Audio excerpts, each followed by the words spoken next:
अस्सलाम वालेकुम। अब इससे पहले हमने एक वेब सर्विस को डिप्लॉय किया था कंटेनर्स में।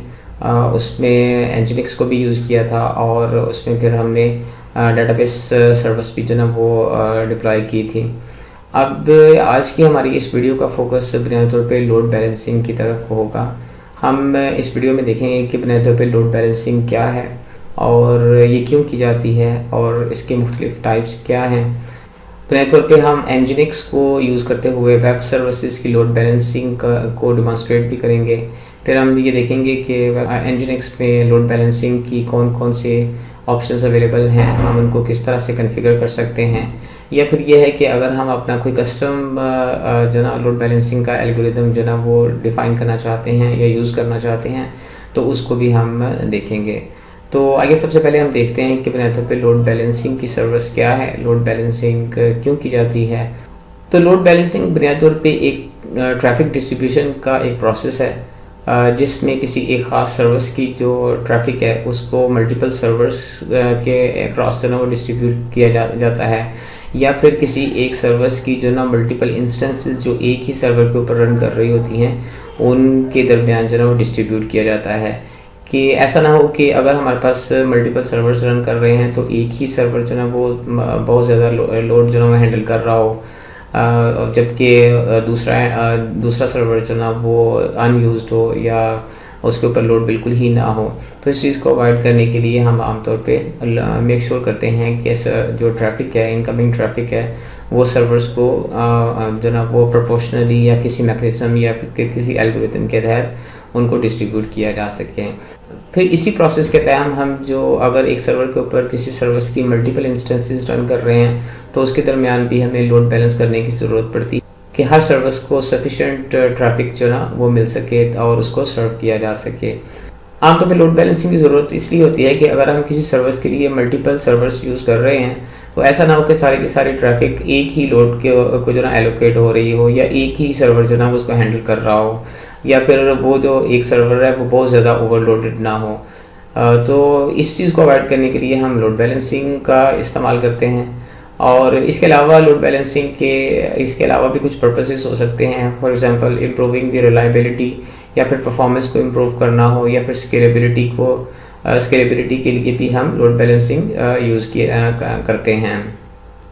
आमतौर पे जो लोड बैलेंसिंग है वो क्रिटिकल सर्विसेज के लिए यूज़ की जाती है, यानी कि अगर कोई ऐसी सर्विस है कि जिसकी फेलियर जो ना वो बिज़नेस के ऊपर बहुत ज़्यादा इम्पैक्ट रखती है तो लोड बैलेंसिंग आमतौर पे उन्हीं सर्विसेज के लिए जो ना वो यूज़ की जाती है।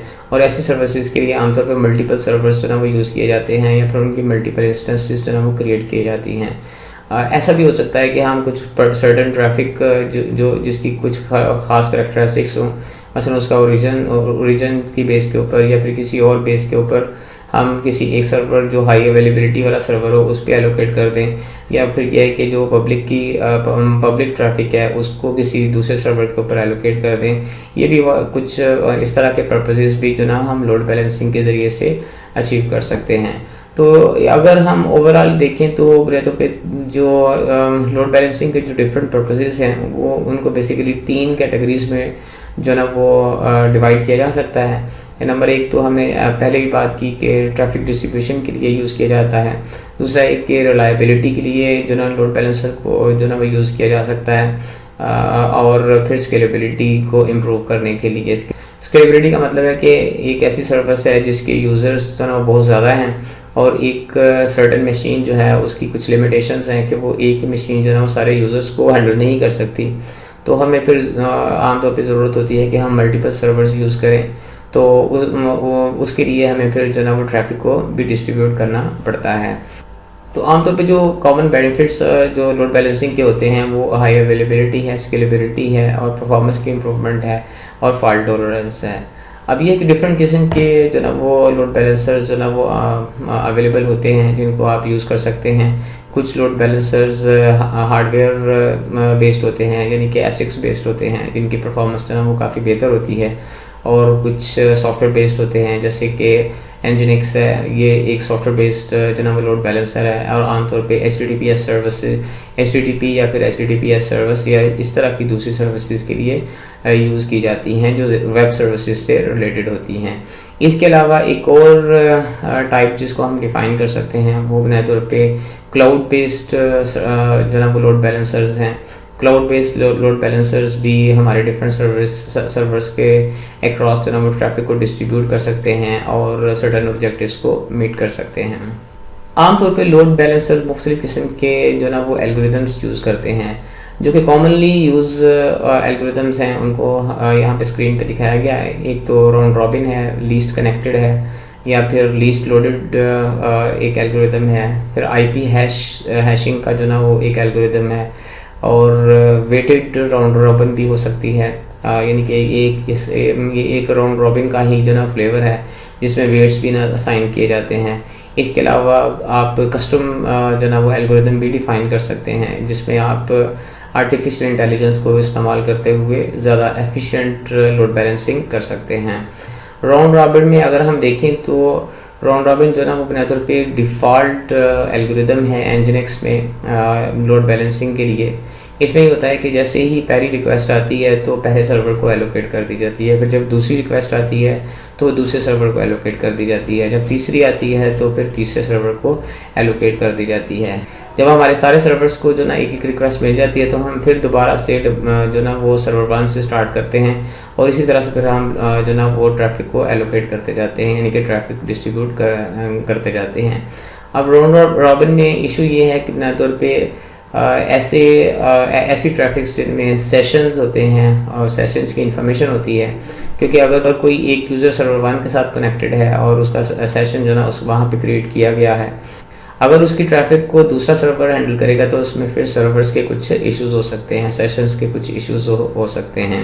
ये आमतौर पर राउंड रॉबिन में कोई प्रॉब्लम यानी कि एक इशू हो सकता है जिसको रिजॉल्व करने के लिए मल्टीपल मेथड्स मौजूद हैं जिनको हम डिस्कस भी करेंगे। लेकिन ये है कि बुनियादी तौर पे ये एक बहुत ही सिंपल ट्रैफिक डिस्ट्रीब्यूशन का मैकेनिज़्म है जो कि बाय डिफ़ॉल्ट जो ना एनजिनिक्स की कॉन्फ़िगरेशन में मिलता है हमें। फिर इसके बाद लीस्ट कनेक्टेड या लीस्ट लोडेड जो ना वो एक एल्गोरिदम है इसमें बुनियादी तौर पे जो सर्वर्स की यूटिलाइजेशन को मेंटेन किया जाता है और फिर जिस सर्वर की यूटिलाइजेशन सबसे कम होती है तो इनकमिंग ट्रैफिक जो ना उसको एलोकेट की जाती हैं। इस मकसद के लिए हमें या तो फिर सर्वर्स की यूटिलाइजेशन को मॉनिटर करना पड़ता है या फिर यह है कि हमें इस चीज़ को ट्रैक करना पड़ता है कि कितनी ट्रैफिक या कितने सेशंस हमने किसी एक पर्टिकुलर सर्वर को एलोकेट किए हैं, और अगर उसकी कैपेसिटी से ज़्यादा हो रहे हों तो उसी तरह से हम उसकी यूटिलाइजेशन को डिफ़ाइन कर सकते हैं। अगर आप फिगर में देखें तो यहाँ पे जो WS1 है इसकी यूटिलाइजेशन जो है वो 10% है, लिहाजा जितनी भी इनकमिंग ट्रैफिक है वो सर्वर 1 को ही एलोकेट हो रही है, जबकि WS2 और WS3 जो दूसरे सर्वर्स हैं उनकी यूटिलाइजेशन कदरे इनसे ज़्यादा बेटर है। फिर अगर कुछ अर्से बाद जो ना वो WS2 की जो ना वो यूटिलाइजेशन डिक्रीज़ हो जाती है, यानी कि यूज़र्स जो ना डिस्कनेक्ट हो जाते हैं और WS1 की जो ना वो यूटिलाइजेशन इंक्रीज़ हो जाती है, तो उस सूरत में फिर ये है कि ट्रैफिक जो है ना वो WS2 को एलोकेट होना शुरू हो जाती है। इसी तरह से अगर WS3 की यूटिलाइजेशन डिक्रीज़ होती है, यानी कि उसका लोड जो ना कम होता है, जिसका भी सबसे कम लोड होगा तो हम ट्रैफिक उसको उस सर्वर की तरफ जो ना भेज देते हैं, वही सर्वर उस ट्रैफिक को सर्व करता है और रिस्पॉन्सेज जनरेट करता है। अब इसमें एक फ़ायदा तो ये है कि बुनियादी तौर पे जो हमारे सेशंस होंगे वो परसिस्टेंट रहते हैं, यानी कि आमतौर पे अगर हम अपना लोड जो ना वो सेशन नंबर ऑफ़ सेशंस की सूरत में कैलकुलेट करें तो हम सेशंस के जब नए सेशंस जो ना जनरेट होते हैं तो उसी वक्त हम ट्रैफिक डिस्ट्रीब्यूशन की एलोकेशन चेंज करते हैं। अदरवाइज़ फिर ये है कि सेशन परसिस्टेंस की जो ना वो प्रॉब्लम्स जो ना वो इस सिचुएशन में भी आ सकती हैं। लेकिन इस एल्गोरिथम का फ़ायदा ये है कि ये हमारे ओवरलोडेड या फिर अंडर यूटिलाइज्ड जो सर्वर्स हैं उसकी प्रॉब्लम को बड़े इफेक्टिवली रिजॉल्व कर सकता है और ये इंश्योर कर सकता है कि सारे सर्वर्स को इक्वली जो ना वो ट्रैफिक डिस्ट्रीब्यूट हो रही हो। फिर उसके बाद IP हैशिंग का एक मेथड है, ये भी बुनियादी तौर पे राउंड रॉबिन की तरह ही काम करता है, लेकिन इसमें ये होता है कि जो सोर्स एड्रेस होता है जहाँ से रिक्वेस्ट आ रही होती है, उसकी बेस के ऊपर सर्वर का एड्रेस जो ना, सर्वर का नंबर जो ना वो एलोकेट किया जाता है। फॉर एग्ज़ाम्पल अगर ब्लू ट्रैफिक एक पर्टिकुलर आईपी एड्रेस से आ रही है और उसका हैश टेबल जो ना वो WS1 से मैप कर सकता है, तो फिर इस आईपी एड्रेस से आने वाली तमाम जो ट्रैफिक है वो WS1 को ही एलोकेट की जाएगी। और इसी तरह से जो WS2 की ट्रैफिक है वो WS2 को जो ना वो की जाएगी, एलोकेट की जाएगी, जो कि बुनियादी तौर पे डिफरेंट आईपी एड्रेस से हो सकती है। और सिमिलरली ग्रीन जो हमारा थर्ड सर्वर है उसका भी एक डिफरेंट आईपी एड्रेस से हैश को मैप करके उसकी सारी ट्रैफिक जो ना उसको एलोकेट की जाती है। बुनियादी तौर पे जो आईपी हैशिंग वाला ये मैकेनिज़्म है, इसमें सेशंस को परसिस्ट किया जा सकता है। आई मीन एक सेशन हमेशा, क्योंकि एक यूज़र हमेशा ऑलवेज़ एक ही सर्वर से कम्युनिकेट करेगा जब तक वो एक सेशन में जो ना वो ट्रैफिक सेंड कर रहा है या उसका आईपी एड्रेस है, तो इसमें जो सेशन के इश्यूज़ जो ना वो एलिमिनेट किए जा सकते हैं। अब हमने बात की कि हम Nginx पैकेज को यूज़ करेंगे लोड बैलेंसिंग के लिए। जो हमने पहले एक सेटअप बनाया था, वेब सर्विस की एक इंस्टेंस जो ना वो क्रिएट की थी, जिसमें हमने एक सर्वर जो ना वो जो इंस्टॉल किया था, तो और एक डेटाबेस था। अब चूँकि उस वक्त हमारा एक ही सर्वर था और एक ही जो उसी ने सारी रिक्वेस्ट को हैंडल करना था, तो हमने कोई लोड बैलेंसिंग की कॉन्फ़िगरेशन उसमें नहीं की थी। अब इस वीडियो के दौरान हम इंशाल्लाह ताला एक डेमोंस्ट्रेशन करेंगे जिसमें हम मल्टीपल वेब सर्वर्स को इंस्टॉल करेंगे और उन सर्वर्स को हम फिर उनके ऊपर लोड बैलेंसिंग कॉन्फ़िगर करेंगे। इसका जो आमतौर पे जो सेटअप होता है वो यहाँ स्क्रीन पे दिखाया गया है कि आमतौर पे HTTP टैग के अंदर हम एक अपस्ट्रीम एप्लीकेशन जो है वो डिफ़ाइन कर देते हैं, जिसमें बुनियादी तौर पे हमारे डिफरेंट सर्वर्स के URLs होती हैं। हम जितने चाहें सर्वर्स यहाँ पे स्पेसिफाई कर सकते हैं। हम फॉर एग्जांपल अप टू 1 2 3 4 5 6 7 भी हो सकते हैं। और फिर उसके बाद जो हमारा प्रॉक्सी पास था, जो हमने लास्ट टाइम भी जो ना वो किया था, उसको हम अब किसी एक सर्वर की बजाय हम अपने उस एप्लीकेशन अपस्ट्रीम्स जो हमारा एप्लीकेशन जो हमने डिफ़ाइन किया था अभी, तो उसकी तरफ जो ना हम मैपिंग कर देते हैं।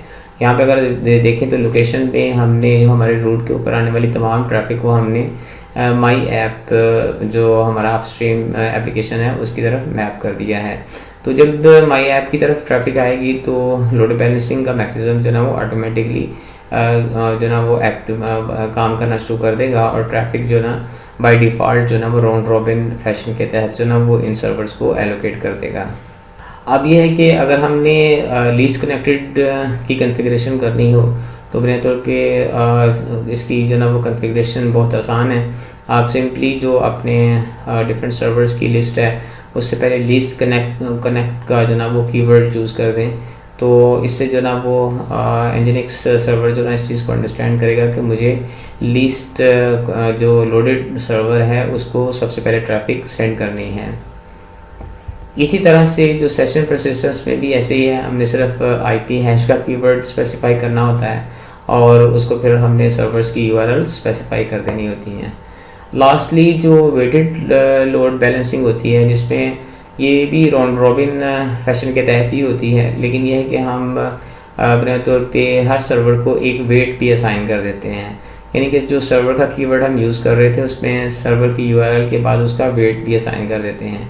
यहाँ पे अगर हम देखें तो हमारे पास 3 सर्वर्स हैं और हमने सर्वर 1 को जो है ना वो वेट 3 असाइन किया है। तो जो पहली 5 रिक्वेस्ट होंगी उसमें से 3 जो ना रिक्वेस्ट सर्वर 1 को चली जाएंगी और जो चौथी रिक्वेस्ट है वो सर्वर 2 को चली जाएगी और जो 5th रिक्वेस्ट है वो सर्वर 3 को चली जाएगी। तो इस तरह से हम वेटेड लोड बैलेंसिंग जो ना अचीव कर सकते हैं। हम कोई भी रेशो जो ना वो यूज़ कर सकते हैं, फॉर एग्ज़ाम्पल 3:1 या 3 5 6 7 जो भी आप जो ना वो आपकी रिक्वायरमेंट हो और जो कि मुख्तलिफ रीजन्स की बेस के ऊपर हो सकती हैं, तो आप उनको कॉन्फ़िगर कर सकते हैं। फिर ये है कि बुनियादी तौर पे Nginx सिर्फ HTTP ट्रैफिक को ही लोड बैलेंस नहीं कर सकता, बल्कि ये HTTPS ट्रैफिक को भी जो ना वो लोड बैलेंस कर सकता है। इसके अलावा फास्ट CGI को भी कर सकता है, UWSGI को भी कर सकता है, SCGI को भी कर सकता है, मैम कैशे ट्रैफिक को भी जो ना वो कर सकता है और gRPC वगैरह को भी कर सकता है। इस मकसद के लिए हमें सिर्फ Nginx की कॉन्फ़िगरेशंस को चेंज करना पड़ता है, जिसमें हम बुनियादी तौर पे प्रॉक्सी पास की सूरत में स्पेसिफाई करते हैं। हम मेरे तौर पे इसमें फोकस करेंगे HTTP और HTTPS ट्रैफिक के मतलब ही। अब ये कि हम लोड बैलेंसर की कॉन्फ़िगरेशन करने से पहले जो हमारा प्रीवियस सेटअप था उसको देख लेते हैं। हमने last time nginx server deploy किया था, अपाची वेब सर्वर जो ना वो डिप्लॉय किया था एक, और उसको हमने सर्वर 1 का नाम दिया था, और इसको 10.1.1.10 का IP एड्रेस भी असाइन किया था जो कि प्राइवेट नेटवर्क का पार्ट थी। और इसके अलावा MariaDB भी कॉन्फ़िगर किया था जो कि ऑलरेडी प्राइवेट नेटवर्क के साथ हमने इसको कनेक्ट कर दिया था।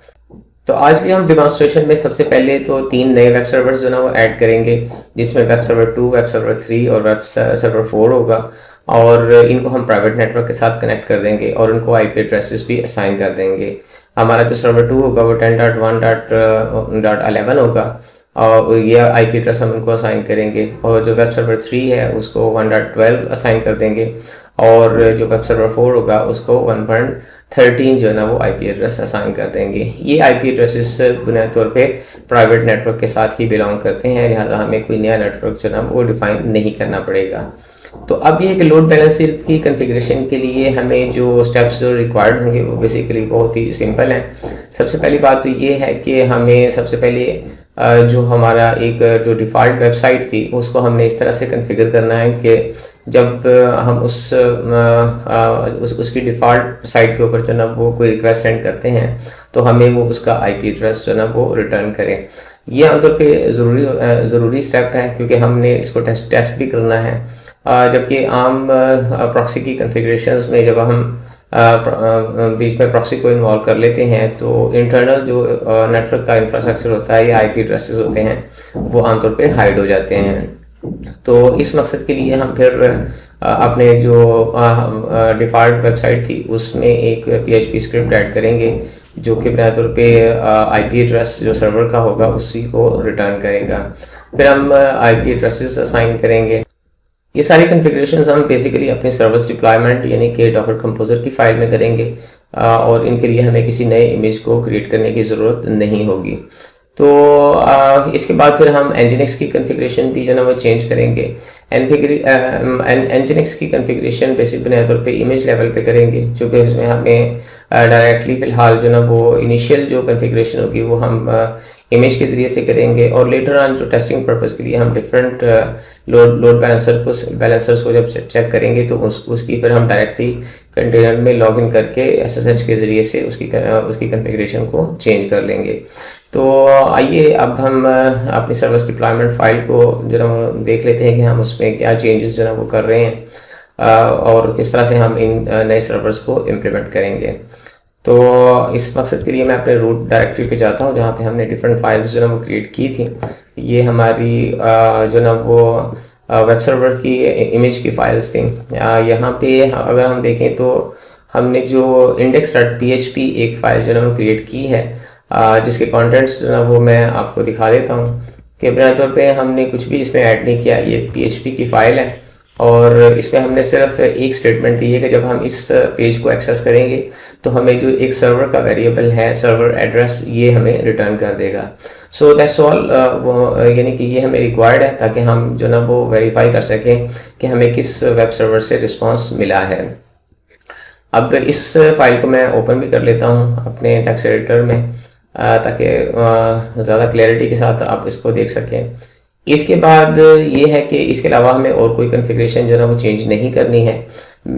जो हमें सर्विस डिप्लॉयमेंट फ़ाइल थी, अगर हम देखें तो हमारी लास्ट जो सर्विस डिप्लॉयमेंट फ़ाइल थी उसका सेटअप कुछ इस तरह से था कि एक हमने PMA सर्विस डिफ़ाइन की हुई थी और वो हमारी वेब सर्वर के इमेज को यूज़ करते हुए कंटेनर बिल्ड कर रही थी। हमने कुछ पोर्ट्स असाइन की थी और इसके अलावा IP एड्रेसेस असाइन किए थे। अब ये है कि आज हम बुनियादी तौर पे हमने 3 नई इंस्टेंसेस जो ना वो ऐड करनी है।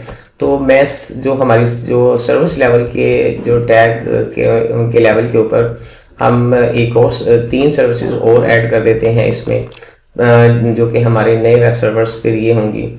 तो इस मकसद के लिए अगर मैं सबसे पहले हमारा जो प्रीवियस सर्वर था उसको PMA1 का सर्विस का नाम देना वो दे देते हैं, और बाकी हमारा सर्वर की जो नेम कंटेनर्स और जो दूसरी चीज़ें थी उनको हम सेम रखेंगे।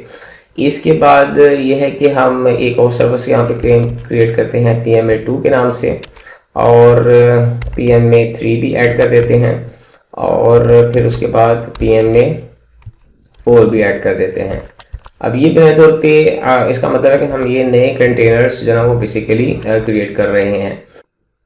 चूँकि हमारी जो नए सर्वर्स की कॉन्फ़िगरेशन तकरीबन आइडेंटिकल होगी, तो मैं इस हमारी जो इनिशियल जो कॉन्फ़िगरेशंस थी कंटेनर्स की, उनको कॉपी कर लेता हूँ और फिर उनको हम एडिट कर लेंगे। ये मैं सबसे पहले जो है ना वो PMA2 के में कॉपी करता हूँ और इसको हम थोड़ा सा चेंज कर लेते हैं। जो हमारा कंटेनर का नेम होगा उसको हम 2 कर देते हैं और इसी तरह से इसका जो ना वो होस्ट नेम भी जो ना वो चेंज कर देते हैं, ताकि ये हम देख सकें कि ये सर्वर 2 है। इसके अलावा बाकी कॉन्फ़िगरेशन हमारी सेम रहेंगी और ये जो IP एड्रेस है इसको हम 10 की बजाय 11 कर देते हैं, ये कि इंक्रीमेंटल है, यानी कि 10 था हमारा और इसको हमने 11 का IP एड्रेस दे दिया। इसके अलावा जो हमारे वेब सर्वर की पोर्ट जो हम एक्सपोज कर रहे हैं, जो कि 80 पोर्ट हमने ऑलरेडी एक्सपोज कर दी हुई है होस्ट सिस्टम के ऊपर, तो अगर हम इसको इसी तरह से रन करेंगे तो कोई एरर आ सकता है, तो लिहाजा हम इसको भी चेंज कर देते हैं, 21 कर देते हैं।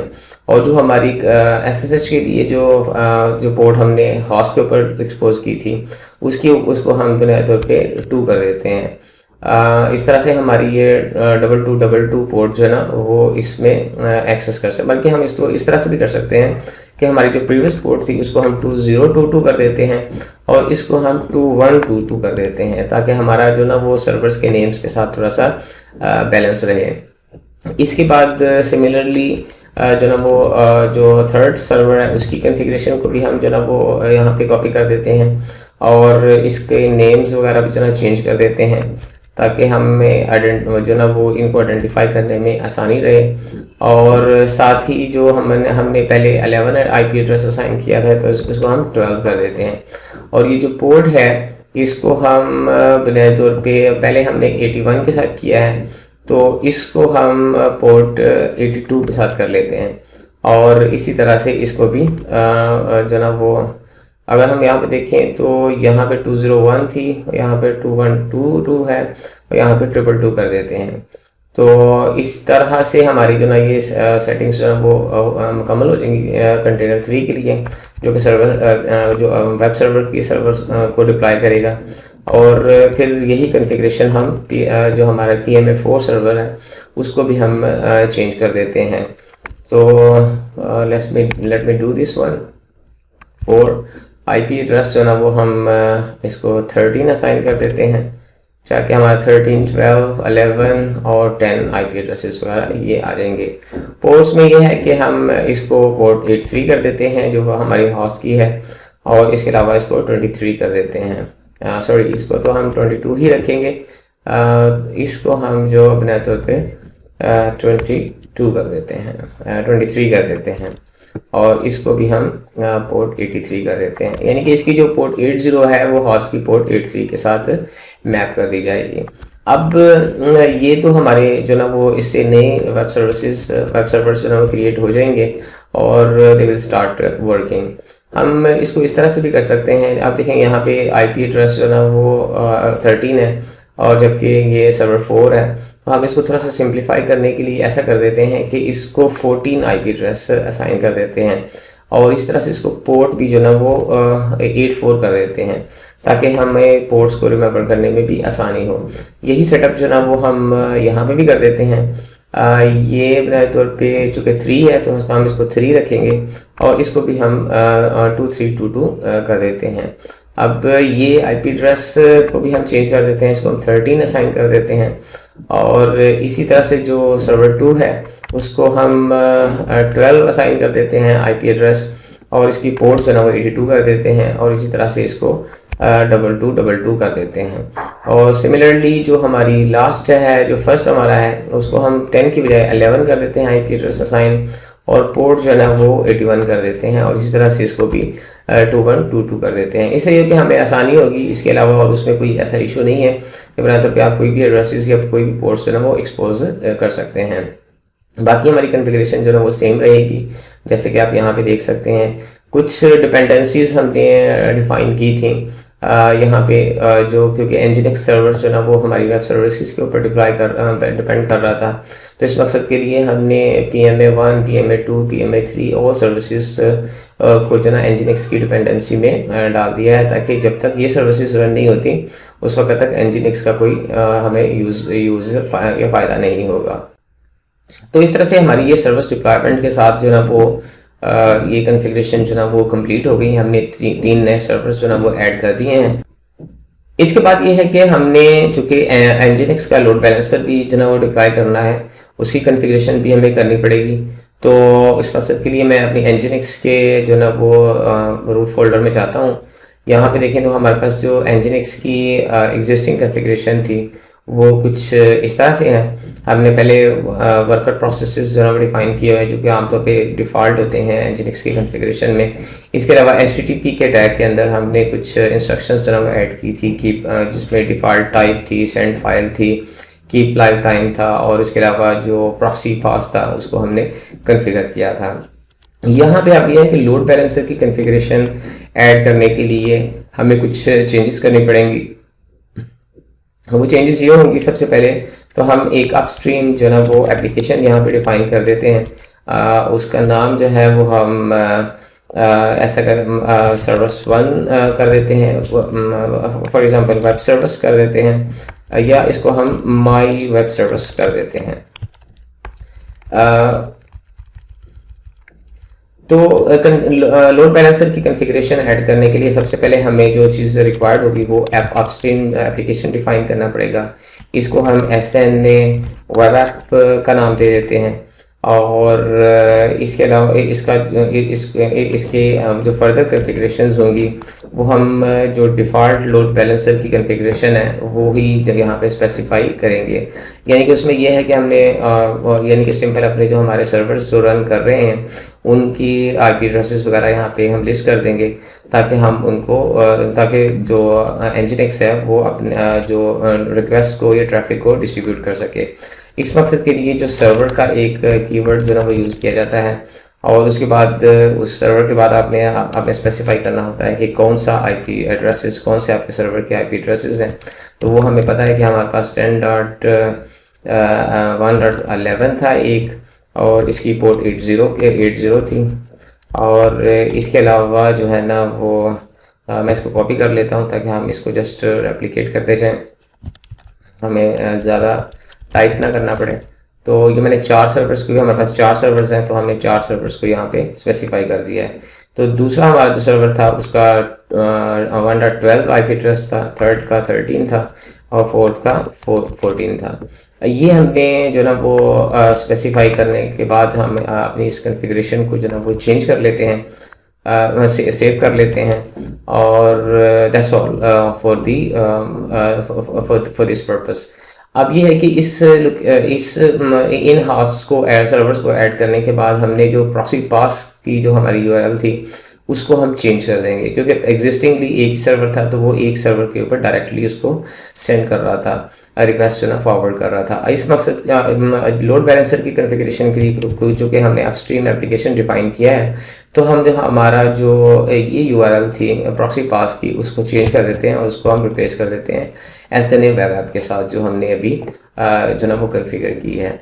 So that's all from this point of view. अब ये है कि ये कॉन्फ़िगरेशन हमने इससे पहले Nginx का जो ना वो बिल्ड कर लिया था, यानी कि इमेज हम इन कॉन्फ़िगरेशंस को अपडेट करने के लिए जो ना वो अपने इमेज को दोबारा से अपडेट कर लेते हैं, ताकि नई कॉन्फ़िगरेशन फाइल्स जो ना वो कॉपी हो जाएं। तो इस मकसद के लिए सबसे पहले मैं अपने कंटेनर जो हमारा डॉकर कंटेनर है उसको स्टार्ट कर लेता हूँ। ये अभी स्टार्ट हो जाएगा, और उसके साथ हम जो ना वो अपने जो हमारी Nginx की फोल्डर थी उसमें हम एक कमांड प्रॉम्प्ट को ओपन कर लेते हैं, और यहाँ पे इस जो हमारी ये Nginx का इमेज था उसको हम अपडेट कर देते हैं। इस मकसद के लिए मैं डॉकर की बिल्ड की कमांड को यूज़ करते हुए इसको अपडेट कर देता हूँ।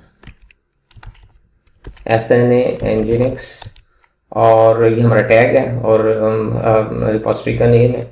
उसके बाद हमारी फ़ाइल है वो बुनियादी तौर पे हमारी सेम फाइल है जो हम ऑलरेडी जो ना वो यूज़ कर रहे थे। हमें सिर्फ एनजिनिक्स की कॉन्फ़िगरेशन चेंज की है, तो ब्रेज भाई ये जो ना नई फाइल को बीच में कॉपी करके इसको अपडेट कर देगा। तो it will be very quick, यानी कि क्योंकि इमेज ऑलरेडी बिल्ड हो चुका हुआ है, कुछ फाइल्स को अपडेट करना है तो वो क्विकली इसको अपडेट कर देगा। So that's all. ये हमारी जो ना वो कॉन्फ़िगरेशन के बाद हम अपने जो ना वो मल्टी सर्विस की रूट डायरेक्टरी में जो ना चले जाते हैं, जहाँ पे हमने जो ना वो सर्विस डिप्लॉयमेंट की फ़ाइल जो ना वो क्रिएट की हुई है। तो इसको अब ये है कि यहाँ पे हमने इसको जो ना वो चेंज तो कर दिया था, यानी कि हमारी जो हमने चेंजेस करनी थी सर्विस डिप्लॉयमेंट के लिए वो चेंज कर दी हैं। हम ऐसा करते हैं कि इसकी वर्जन जो ना अब 1.1 कर देते हैं, जो कि हमने कुछ नई चीज़ें इसमें ऐड की हैं। और उसके बाद हम इसको जो ना वो इस सर्विस को जो ना वो अप करते हैं। अप करने के लिए हम डॉकर कंपोज की कमांड जो ना वो यूज़ करेंगे, और इस मकसद के लिए मैं यहाँ पे डॉकर कंपोज और हमारी जो फाइल है वो बुनियादी तौर पे सर्विस डिप्लॉयमेंट की फ़ाइल थी। वर्जन 1 की बजाय हम जो ना वो अब जो हमारी लेटेस्ट है फाइल उसको यूज़ करेंगे, और इसके अलावा हम सर्विसेज को अप कर देते हैं। तो इस कमांड को मैं रन करता हूँ और साथ ही सारी सर्विसेज अप हो जाएंगी। आप ये देखें कि हमारी सारी जो ना जितनी भी सर्विसेज थी वो अब रनिंग कंडीशन में है। हम अपने लोड बैलेंसर जो हमारा डॉकर इंजन है वहाँ पे भी जाके चेक कर सकते हैं। यहाँ पे अगर हम देखें तो पहले हमारे पास सिर्फ एक ही वेब सर्वर था, लेकिन अब जो है ना हमारे पास 4 वेब सर्वर्स हैं। Web server 1, web server 2, web server 3, web server 4, और इसके अलावा रिवर्स प्रॉक्सी एनजिनिक्स जो ना वो भी काम कर रही है। तो ये हमारी बेसिकली जो ना वो कॉन्फ़िगरेशन थी। अब हम ये है कि हम टेस्ट कर लेते हैं कि क्या हमारी जो ना ये वेब सर्विसेज काम कर रही हैं कि नहीं काम कर रही हैं। इस मकसद के लिए मैं ब्राउज़र में जो ना वो जो हमारी प्रॉक्सी का एड्रेस है उसको मैं जो ना वो टाइप कर लेता हूँ और उसकी पोर्ट स्पेसिफाई कर देता हूँ। तो ये यहाँ पे देखें तो इसने हमें फर्स्ट जो सर्वर है उसका IP एड्रेस जो ना वो रिटर्न कर दिया है। So that was the all configuration. अब देखें हमें बेसिकली एज सच ये हम आइडेंटिफाई नहीं कर सकते कि ये रिस्पांस कहाँ से आया है। ये रिस्पांस हमें इस IP एड्रेस से ही पता लग रहा है जो कि हमने कस्टम कॉन्फ़िगरेशन इसमें ऐड की थी। इसके बाद ये है कि हमने जो ना इस कॉन्फ़िगरेशन को जो ना वो डिप्लॉय तो कर लिया है, लेकिन यह है कि हम किस तरह से इसको वेरीफाई कर सकते हैं, किस तरह से इसको टेस्ट कर सकते हैं। और अगर हम बुनियादी तौर पे लोड बैलेंसर का एल्गोरिथम चेंज करना चाहते हैं तो वो हम किस तरह से चेंज करके जो है वो वेरीफाई करेंगे। इस मकसद के लिए हम एक लोड बैलेंसिंग टेस्टर के लिए एक नई फाइल जो ना वो क्रिएट करेंगे, जिसमें हमारी लोड बैलेंसर की कॉन्फ़िगरेशन होगी।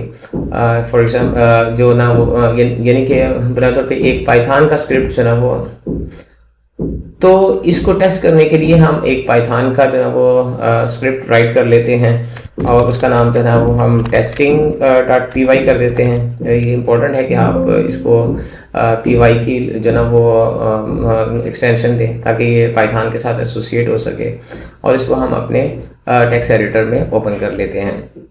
अब यह है कि इसमें अब क्या कंटेंट्स होने चाहिए। इसमें जो कंटेंट्स हमें बुनियादी तौर पे रिक्वायर्ड हैं, हमने यहाँ पे जो ना वो इसको डिस्कस किया था कि हमें बुनियादी तौर पे जो मॉड्यूल्स चाहिए और जो लाइब्रेरीज चाहिए पाइथन में वो यहाँ पे मेंशन की हुई है।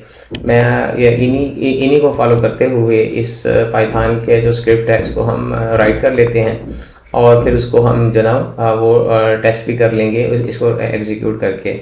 तो सबसे पहले हमें जो मॉड्यूल जो ना वो चाहिए वो रिक्वेस्ट का मॉड्यूल अगर इंस्टॉल नहीं हुआ आपके पास, तो आपने तौर पे जो पिप की कमांड है अपने CLI के ऊपर, जैसे कि पिप है तो उसमें आप इंस्टॉल की कमांड के ज़रिए से रिक्वेस्ट के मॉड्यूल को इंस्टॉल कर सकते हैं। पिप आपको पता है कि पाइथन में जो ना वो पैकेज मैनेजमेंट के लिए यूज़ किया जाता है। जिस तरह से हम APT यूज़ करते थे लिनक्स सिस्टम्स में, इसी तरह से पाइथन के पैकेजेस को इंस्टॉल करने के लिए हम पिप के पैकेज इंस्टॉल कर सकते हैं।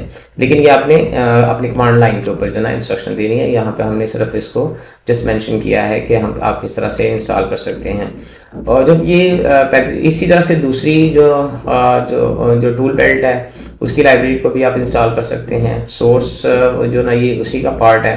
पांडास को भी आप इंस्टॉल कर सकते हैं और मैटप्लॉट को भी आप इंस्टॉल कर सकते हैं। तो मैं इन लाइब्रेरीज को यूज़ करने से पहले, इन मॉड्यूल्स को यूज़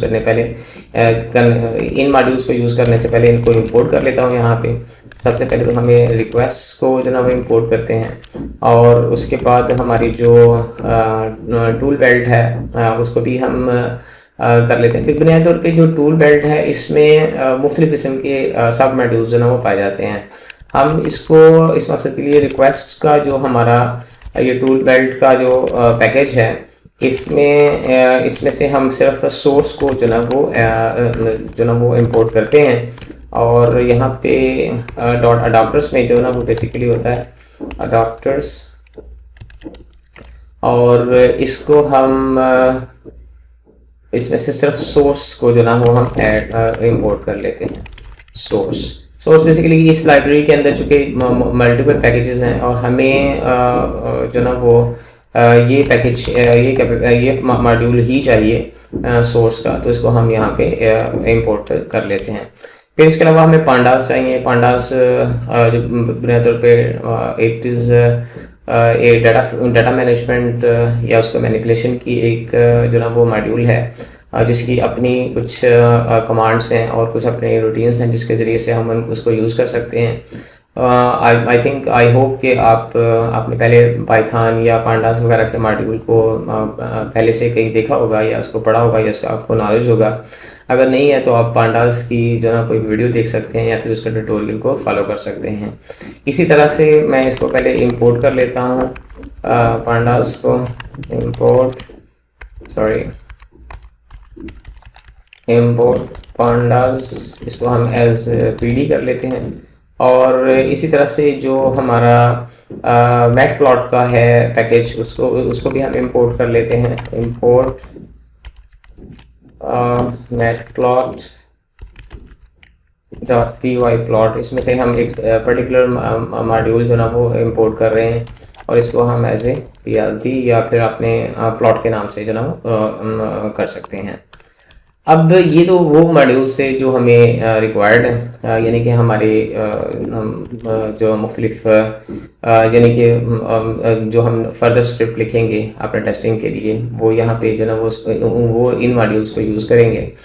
अब नेक्स्ट स्टेप ये है कि हमने आईपी एड्रेसेस की लिस्ट जो ना प्रिपेयर करनी है कि जो आईपी एड्रेसेस एज ए हम सोर्स जो ना वो यूज़ करेंगे।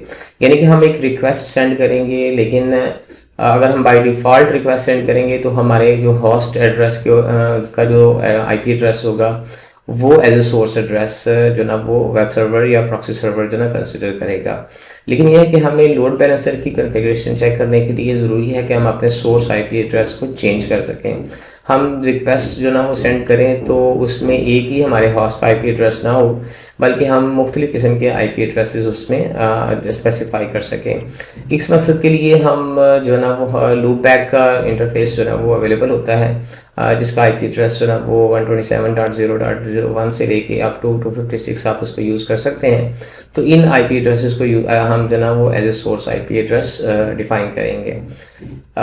इस मकसद के लिए ये है कि हम जो एक जो ना वो लिस्ट क्रिएट कर लेते हैं जिसके अंदर हमारी मुख्तलिफ ये वाली जो हमारी आईपी एड्रेसेस होंगे वो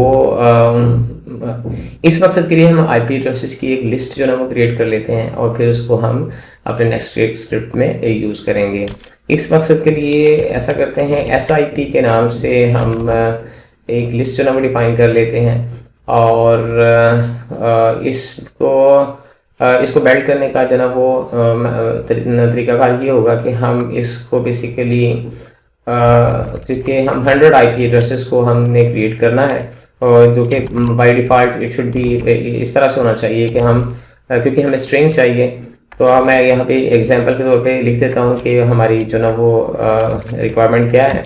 127.1 इस तरह का आईपी एड्रेस जो ना वो हमें चाहिए लेकिन जो कि ये यहाँ पे हम एक ही जो ना असाइन कर सकते हैं, तो हाँ रदर देन ए वेरिएबल हम इसकी एक लिस्ट जो ना वो प्रिपेयर कर लेते हैं। इस मकसद के लिए मैं लूप की कमांड जो ना वो यूज़ करता हूँ।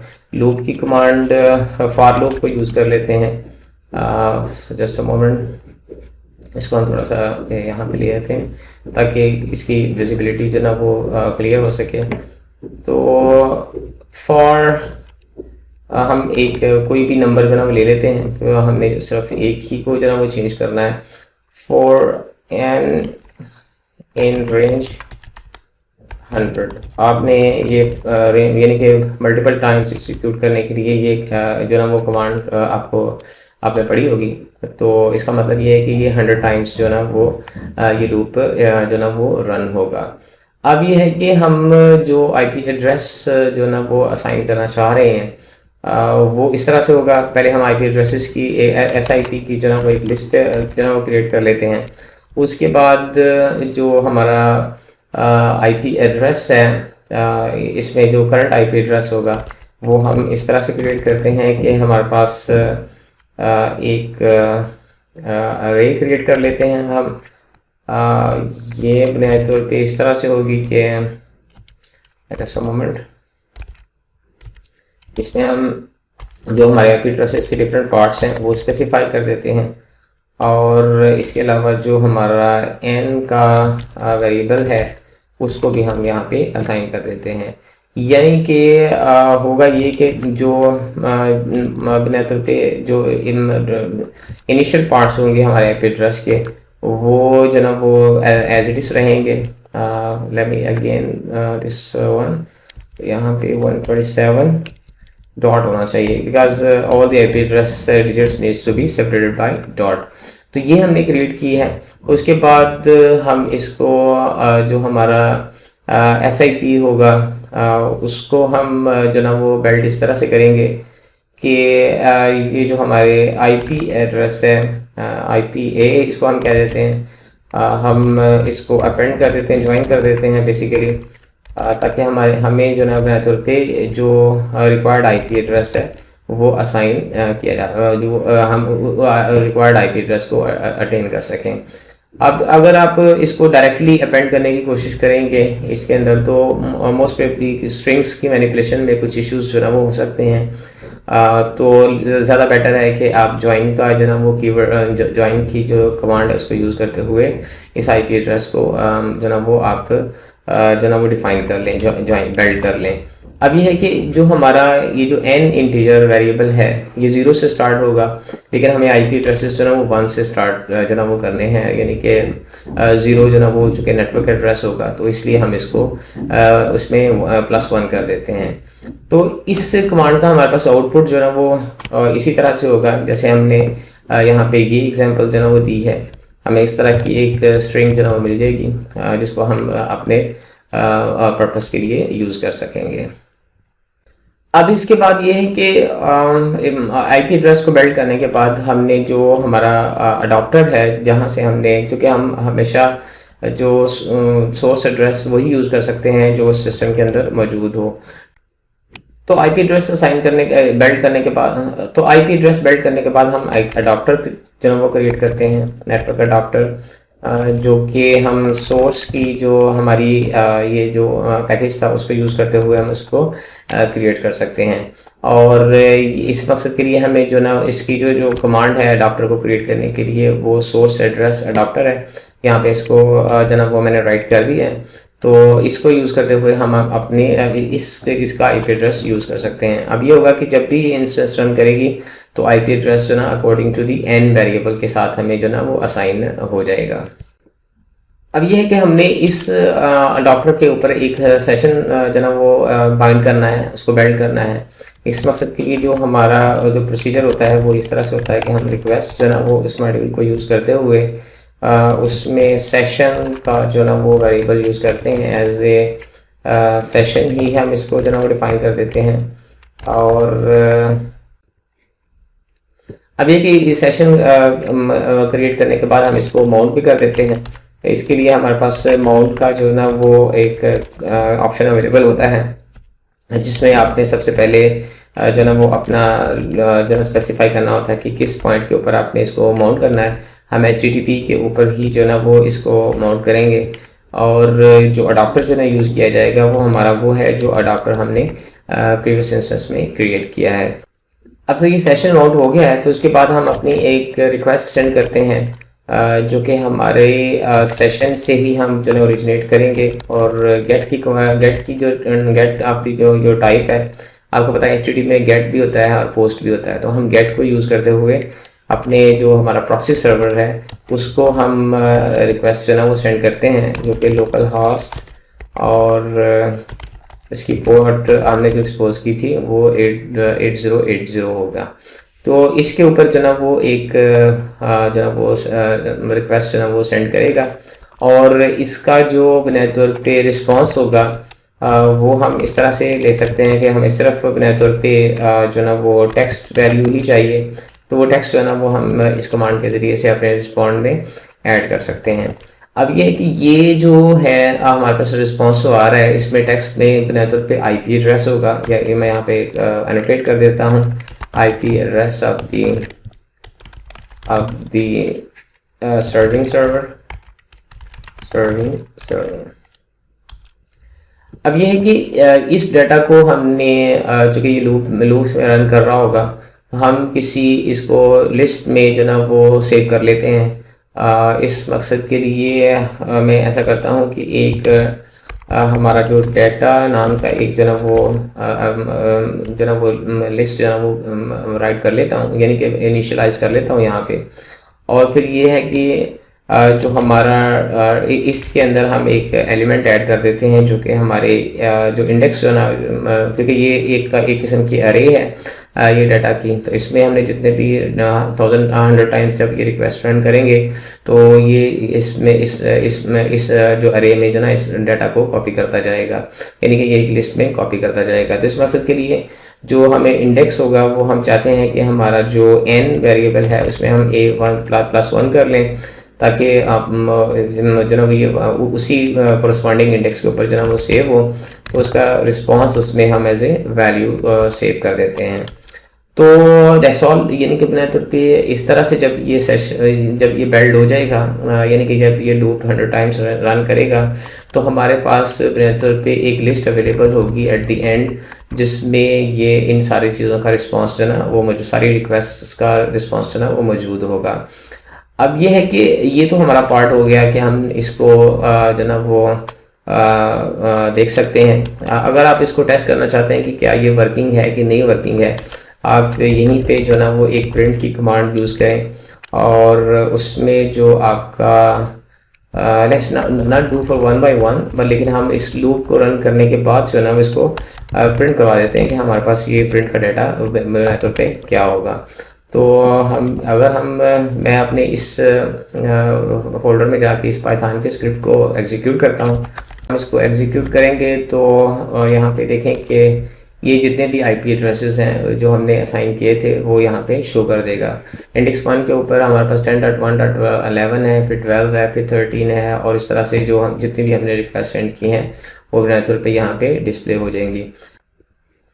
अब ये कि जो हमने जो लिस्ट जो ना वो बिल्ड की है उसको यूज़ करते हुए हम एक डाटा फ्रेम बिल्ड कर लेते हैं। डाटा फ्रेम फ्लैश से हम उसको DF कहते हैं, और चूँकि हमने पांडास का जो ना वो ऑलरेडी पैकेज जो ना वो इंपोर्ट किया हुआ है, तो उसमें जो ना वो हम डाटा फ्रेम का क्रिएट करते हैं जो कि फ्रॉम डिक्शनरी से होगा।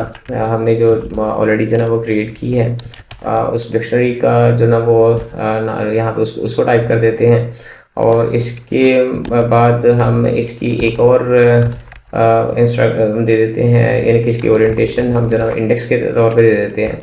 और अगर आप इसको ना भी करें तो बाय डिफ़ॉल्ट जो ना वो इंडेक्स के तौर पे ही जो ना वो आएगा, तो हम लेकिन इसको स्पेसिफाई कर देते हैं। और इसके बाद जो हम कॉलम्स हैं, हमारे पास बुनियादी तौर पे 2 कॉलम्स ही होंगे, तो उसमें उसकी लिस्ट हम स्पेसिफाई कर देते हैं कि बुनियादी तौर पे हमें जो कि सर्वर IP एड्रेस होगा तो हम उसको सर्वर IP का जो ना वो नाम दे देते हैं, सर्वर IP। तो ये जो ना बुनियादी तौर पे एक डाटा फ्रेम जो ना वो क्रिएट कर देगा, इसको हम टेस्ट भी कर सकते हैं रेस्ट प्रिंट के ज़रिए से।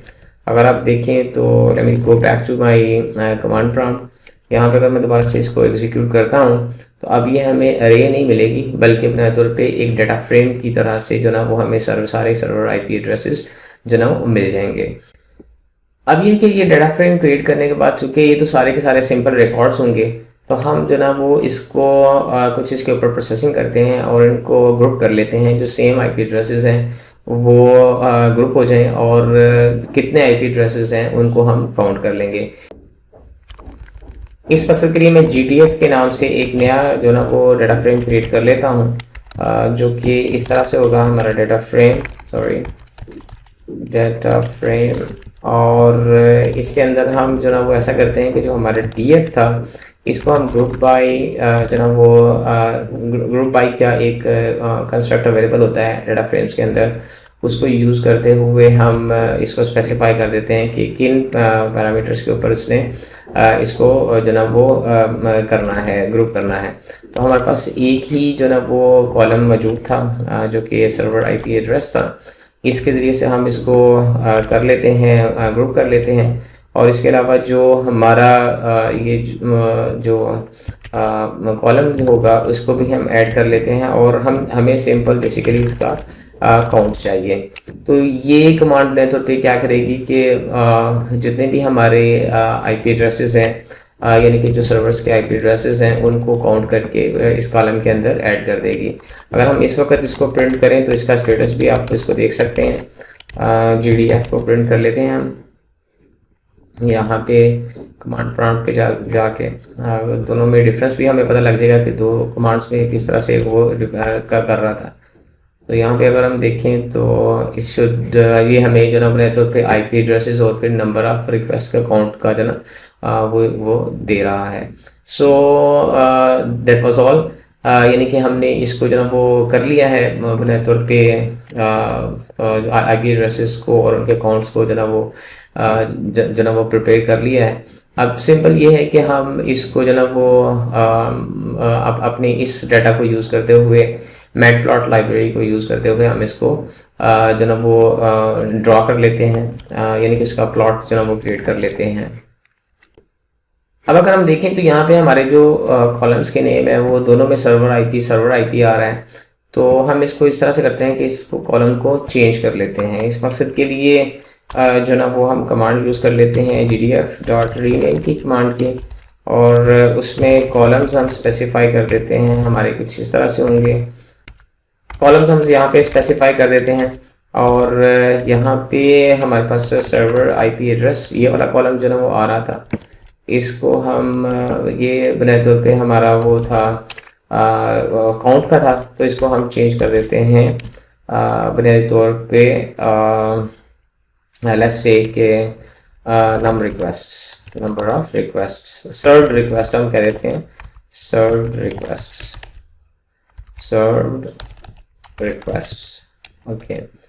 और दैट्स ऑल। और इसके साथ ही जो ना हम जो ना वो इसका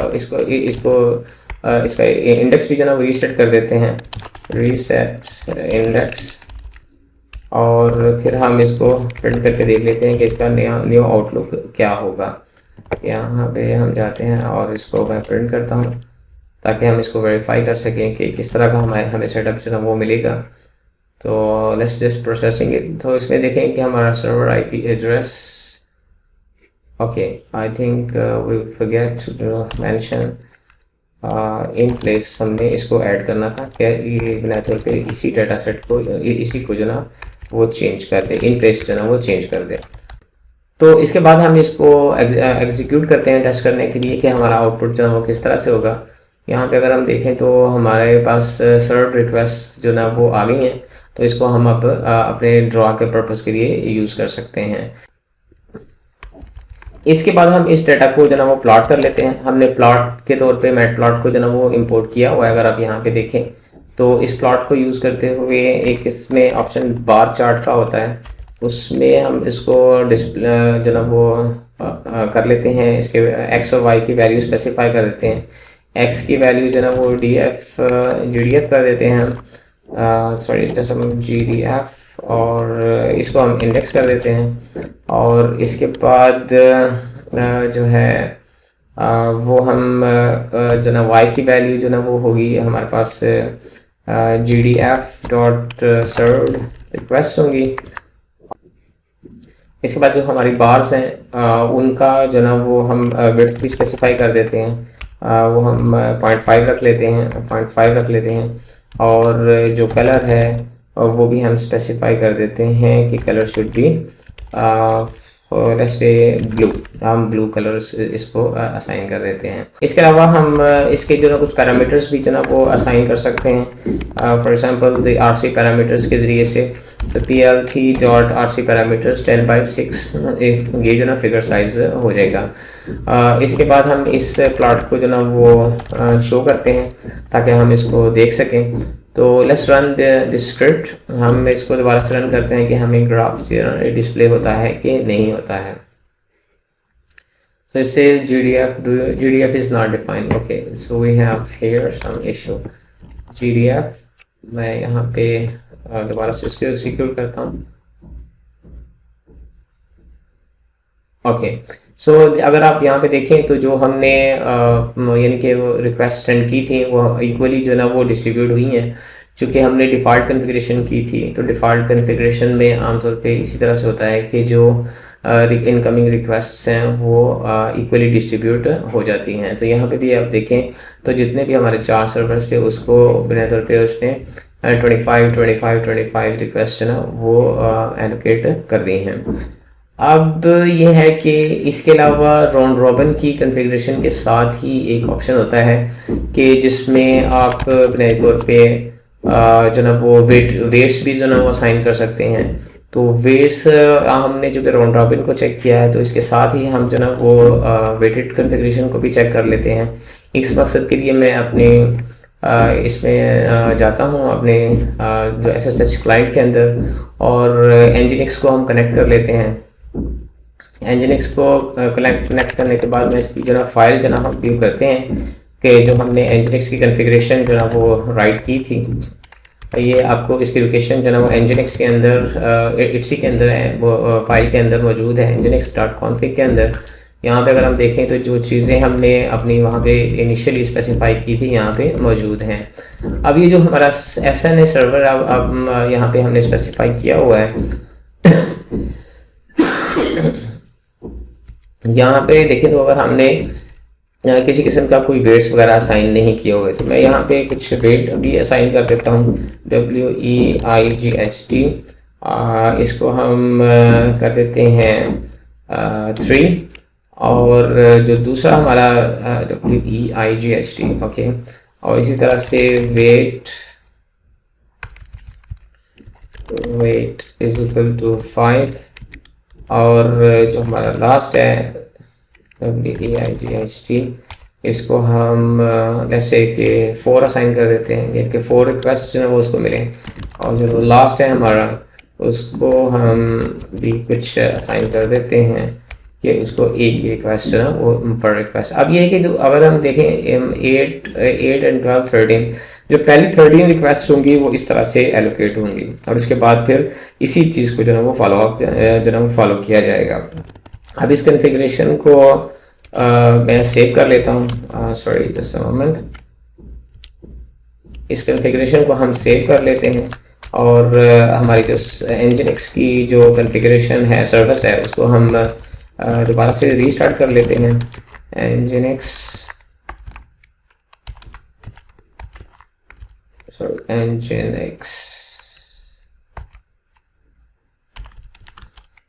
तो ये स्टार्ट हो गई। इसका हम स्टेटस भी चेक कर लेते हैं कि whether it is working perfectly या not. Nginx okay just a moment, service status तो इट इज रनिंग। अब ये हमने इसको जो ना वो वेटेड कॉन्फ़िगरेशन में ऐड किया है तो चेंज किया है। तो हम इस स्क्रिप्ट को दोबारा से रन करते हैं। यहाँ पे अगर हम देखेंगे कि अब हमारी जो ना वो इक्वल डिस्ट्रीब्यूशन जो ना वो नहीं होगी बल्कि हमारे पास उस डिस्ट्रीब्यूशन के साथ आई है जो हमने डिस्ट्रीब्यूशन यहाँ पे स्पेसिफाई की हैं। यहाँ पे देखें तो 10.1.1.11 को जो ना वो 24 रिक्वेस्ट जो ना वो मिली हैं, 24-23 के करीब हैं। सबसे ज़्यादा रिक्वेस्ट जो ना वो 1.12 को मिली हैं। उसके बाद ये जो जिस तरह से हमने वेट्स असाइन किए थे उसी तरह से जो ना वो उसकी डिस्ट्रीब्यूशन जो ना वो हुई है। यानी कि जिस सर्वर ने जो ना वो उसको बुनियादी तौर पे सर्व किया है वही जो ना अकॉर्डिंगली हमारी जो ना वो कन्फिग्रेशन, यानी कि जिस तरह से हमने वेट्स असाइन किए थे उसी तरह से हमारी ट्रैफिक डिस्ट्रीब्यूट हुई है।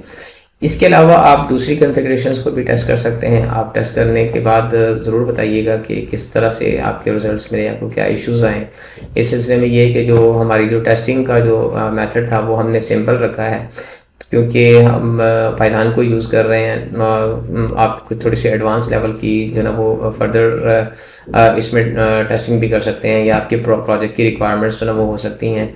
इस चीज़ को आप मद्देनज़र रखते हुए अपनी रिक्वायरमेंट्स के मुताबिक कोई भी लोड बैलेंसर का जो ना वो जो एल्गोरिदम है वो डिफ़ाइन कर सकते हैं या फिर उसको यूज़ कर सकते हैं। अब इसके साथ ही जो ना अगर हम वापस जाएँ तो हमने तकरीबन ये सारे के सारे स्टेप्स जो है ना फॉलो किए हैं, और हमने लोड बैलेंसर को कॉन्फ़िगर भी किया, उसके कंटेनर्स भी क्रिएट किए और उसको हमने पाइथन के ज़रिए से टेस्ट भी किया। आपको थोड़े से इश्यूज़ हो सकते हैं अगर आप पाइथन से अवेयर नहीं हैं, पहले आपने पाइथन पे काम नहीं किया है, तो आप पाइथन की कोई वीडियो देख सकते हैं, उसका ट्यूटोरियल देख सकते हैं जो जिसमें इनिशियल चीज़ें जो ना इतनी डिफ़िकल्ट नहीं होती। पाइथन जो ना वो एक बेसिकली जनरल पर्पस लैंग्वेज है, तो आप इसको इजीली जो ना वो लर्न कर सकते हैं। और इट इज़ रिकमेंडेड कि अगर आप वेब डेवलपर हैं या जनरल यूज़र हैं, आपको जो ना पाइथन जो ना वो लर्न करनी चाहिए। इसके बाद जो हम बुनियादी तौर पे जिस चीज़ को जो ना वो शुरू करेंगे वो हमारी है कस्टम लोड बैलेंसिंग। यानी कि इस चीज़ को भी हम जो ना वो एड्रेस करना चाहते हैं, क्योंकि हो सकता है कि आप कुछ पर्टिकुलर एल्गोरिदम जो ना वो कस्टमाइज्ड फीचर्स के साथ जो ना वो बिल्ड करना चाह रहे हों। फॉर एग्जांपल आपकी कुछ रिक्वायरमेंट्स हो सकती है कि आपकी ट्रैफिक डिस्ट्रीब्यूशन जो है वो किसी फिक्स रूल्स के तहत ना हो, बल्कि आप ट्रैफिक को करेक्टराइज करें, उसके फीचर्स को डिटरमाइन करें और उसके मुताबिक आप डिफरेंट सर्वर्स को वो ट्रैफिक एलोकेट करें। तो इस मकसद के लिए हम मशीन लर्निंग को भी यूज़ कर सकते हैं, आर्टिफिशियल इंटेलिजेंस। तो आर्टिफिशियल इंटेलिजेंस आपको पता है कि आजकल के दौर में तो एवरीथिंग इज़ आर्टिफिशियली इंटेलिजेंट। जिस फील्ड में भी आप देखें, artificial intelligence, machine learning, deep learning, generative models और इस तरह की सारी की चीज़ें जो ना वो बहुत आम है, और यानी कि तकरीबन आपको हर जगह पे मिलेंगी। तो एनजीनिक्स के साथ अगर आपने कस्टम जो ना वो एल्गोरिदम बिल्ड करना है या इंटीग्रेट करना है, तो एनजीनिक्स जो ना वो लोवा जो ना लैंग्वेज को सपोर्ट करता है, यानी कि जो कि बेसिकली एक लाइट वेट यूज़र एप्लीकेशन की लैंग्वेज है। आप उसको यूज़ करते हुए जो ना वो पहले आप अपना मशीन लर्निंग का जो ना वो मॉडल बिल्ड कर सकते हैं, डाटा कलेक्ट कर सकते हैं, फिर उसको ट्रेन करें और उसके जो रिजल्ट्स के साथ फिर आप इसको जो ना वो अपने एल्गोरिदम को या अपने ट्रैफिक डिस्ट्रीब्यूशन को ऑप्टिमाइज कर सकते हैं। हम नेक्स्ट अपनी कुछ वीडियोस जो ना वो इसी चीज़ के ऊपर फोकस करेंगे, और इसके साथ साथ हम इससे पहले कि हम मशीन लर्निंग का मॉडल राइट करें कि किस तरह से हम मशीन लर्निंग की बेस के ऊपर जो ना वो अपने लोड बैलेंसर को डिफ़ाइन कर सकते हैं या किस तरह से बिल्ड कर सकते हैं, उसमें स्पेसिफिक करैक्टरिस्टिक्स कौन सी होती हैं, ट्रैफिक की क्या करैक्टरिस्टिक्स होती हैं, सर्वर्स की लोड बैलेंसिंग का डाटा हम किस तरह से यूज़ कर सकते हैं, और क्या हमें ऑनलाइन लर्निंग की ज़रूरत है या हम प्रीवियस हिस्टोरिकल डाटा को यूज़ करते हुए अपने ट्रैफिक डिस्ट्रीब्यूशन को ऑप्टिमाइज़ कर सकते हैं। तो हम अपने नेक्स्ट वीडियो में एक जो होलिस्टिक ओवरव्यू है, जो कि बुनियादी तौर पे आमतौर पर मशीन लर्निंग के लिए या डीप लर्निंग के लिए या फिर जनरेटिव मॉडल्स के लिए आपको इनकी अंडरस्टैंडिंग चाहिए होती है, जो आमतौर पे प्रोबेबिलिटी एंड स्टैटिस्टिक्स की बेस के ऊपर होती है, तो उसके ऊपर फोकस करेंगे। It will be just a 30 minutes video, और हम उसमें जो ना वो बेसिक कॉन्सेप्ट्स जो कि रिक्वायर्ड हैं आपको अंडरस्टैंड करने के लिए, अब उसके ऊपर फोकस करेंगे कि किस तरह से आप उनको यूज़ कर सकते हैं, किस तरह से आप कैलकुलेट कर सकते हैं, कौन से मॉडल्स अवेलेबल हैं, डाटा क्या होता है, और फिर उसके बाद हम मशीन लर्निंग का भी एक ओवरव्यू ले लेंगे कि मशीन लर्निंग में कौन कौन से एल्गोरिदम्स हैं, आप किस तरह से बिल्ड करते हैं और उसके ऊपर काम किस तरह से करते हैं। और सिमिलरली फिर हम जो ना वो जो हमारी डीप लर्निंग है, जनरेटिव लर्निंग है, इसके अलावा भी कुछ मॉडल्स जो ना यूज़ करेंगे जो आम तौर पे नेटवर्क्स में या फिर सिस्टम एडमिनिस्ट्रेशन में यूज़ किए जा सकते हैं।